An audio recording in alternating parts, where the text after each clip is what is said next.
श्री स्वामी समर्थ. स्वामी महाराज तुमच्या मनातील सर्व चांगल्या इच्छा पूर्ण करोत ही स्वामीचरणी प्रार्थना करते आणि आजच्या व्हिडिओला सुरुवात करते. तर पहा, उद्या गुरुवार आहे आणि उद्याच आहे कार्तिक महिन्यातील कार्तिक एकादशी. या कार्तिक एकादशीलाच आपण प्रबोधिनी एकादशी, देवउठणी एकादशी या अशा वेगवेगळ्या नावाने ओळखत असतो.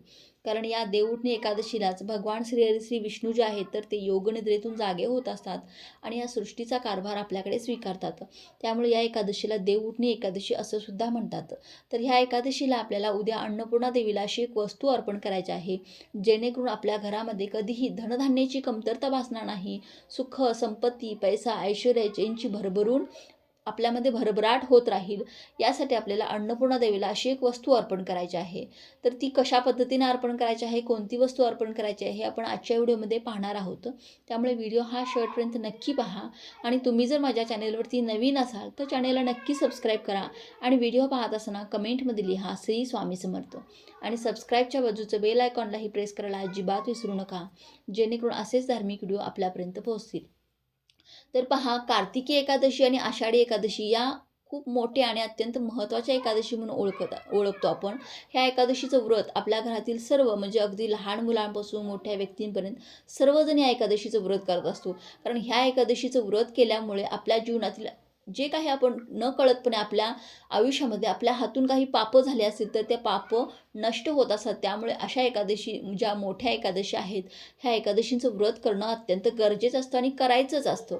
त्यामुळे उद्याच्याला आपल्याला आपल्या घरामध्ये जितक्या होता होईल तितक्या सेवा आणि उपाय करायचे आहेत. पहा, अशा विशिष्ट तिथींना जर आपण आपल्या घरामध्ये काही सेवा आणि उपाय जर केले तर त्याचं 100% फळ प्राप्त होत असतं. असे उपायसुद्धा सफल होत असतात आणि अनुभूतीसुद्धा आपल्याला त्याची 100% येत असते. त्यामुळे अशा तिथींना आपण आपल्या घरामध्ये काही उपाय आणि सेवा हे करत राहिले पाहिजेत, जेणेकरून आपल्या आयुष्यामध्ये कधीच कशाचीच कमतरता भासणार नाही.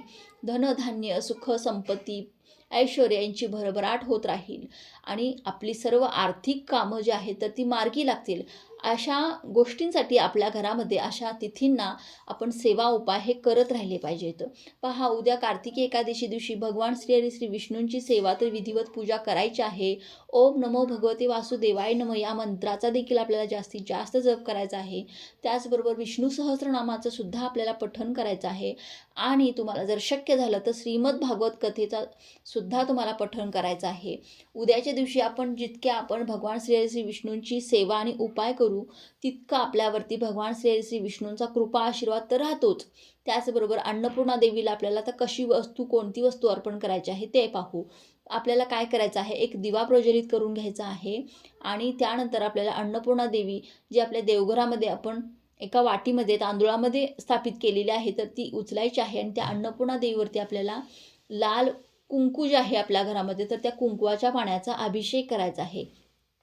अभिषेक करून झाल्यानंतर मूर्ती परत स्वच्छ पाण्याने अभिषेक करायचा आहे आणि मूर्ती कोरडी करून आपल्याला एका ताटामध्ये किंवा तामणमध्ये मूर्ती स्थापित करायची आहे. त्यानंतर मूर्तीला आपल्याला, म्हणजे अन्नपूर्णा देवीला आपल्याला हळदी कुंकू, अक्षता व्हायच्या आहेत, एक फूल अर्पण करायचं आहे आणि आपल्याला काय करायचं आहे, दिवा प्रज्वलित तर केलेलाच आहे. तुम्हाला शक्य असेल तर तुपाचा प्रज्वलित करा, नसेल शक्य तर तुम्ही तेलाचा जरी केला तरी काही हरकत नाही. आणि त्यानंतर आपल्याला एका मोठ्या ताटामध्ये आपल्याला धान्य घ्यायचं आहे. तुम्ही तांदूळात स्थापित केलेली आहे अन्नपूर्णा देवी, तांदूळ घेऊ शकता किंवा गहूसुद्धा तुम्ही घेऊ शकता. तर काय करायचं आहे, हे तांदूळ किंवा गहू तुम्ही मोठ्या ताटामध्ये घेऊन भरपूर असे घ्यायचे आहेत आणि आपल्या दोन्ही ओंजळीमध्ये, दोन्ही हातामध्ये हे तांदूळ उचलायचे आहेत आणि अन्नपूर्णा देवीच्या मूर्तीवरती या धान्याने आपल्याला अभिषेक करायचा आहे. हा अभिषेक करताना ओम अन्नपूर्णाय देवे नमो नमः या मंत्राचा जप करत आपल्याला हे तांदूळ किंवा तुम्ही गहू घेतले असेल तर गहू हे अन्नपूर्णा देवीच्या मूर्तीवरती अभिषेक करायचा आहे. आता हे अभिषेक आपल्याला कुठंपर्यंत करायचा आहे, जोपर्यंत अन्नपूर्णा देवीची मूर्ती ही खांद्यापर्यंत बुजली जात नाही, त्या धान्यामध्ये मुजली जात नाही, तोपर्यंत आपल्याला हे धान्य अन्नपूर्णा देवीवरती अर्पण करायचं आहे. आणि त्यानंतर आपल्याला धूप दीप दाखवून, अगरबत्ती दाखवून ओवाळायचं आहे अन्नपूर्णा देवीला. आणि नंतर दिवसभर आपल्याला ही जी अन्नपूर्णा देवी आहे तर ती धान्यामध्येच ठेवायची आहे. हा उपाय आपण गुरुवारी, उद्या कार्तिकी एकादशी दिवशी सुद्धा करू शकतो, त्याचबरोबर शुक्रवारी सुद्धा करू शकतो. शुक्रवार हा अन्नपूर्णा देवीचा वार आहे, मंगळवार हा सुद्धा अन्नपूर्णा देवीचा वार आहे. त्यामुळे मंगळवार शुक्रवार अशा दिवशीसुद्धा आपण माता अन्नपूर्णा देवीची सेवाही करू शकतो. त्याचबरोबर अशा विशिष्ट तिथींना जर आपण केलं तरीसुद्धा आपल्या आयुष्यामध्ये खूप मोठे आणि चांगले अनुभव आपल्याला येतात.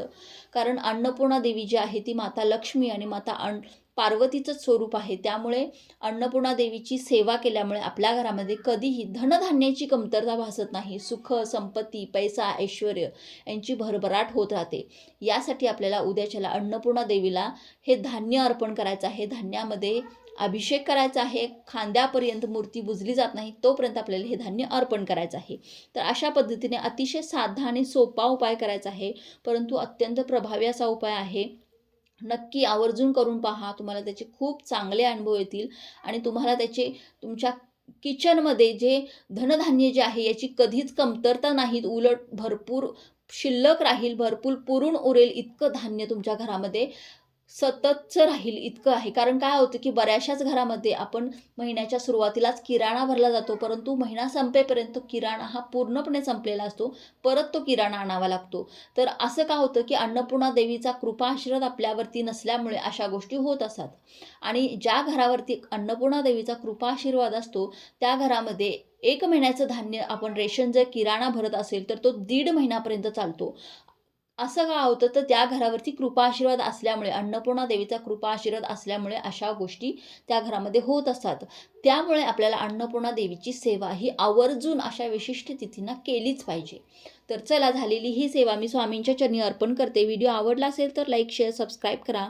भेटूया पुढच्या एका नवीन व्हिडिओमध्ये. तोपर्यंत सर्वांनी आपली काळजी घ्या. श्री स्वामी समर्थ.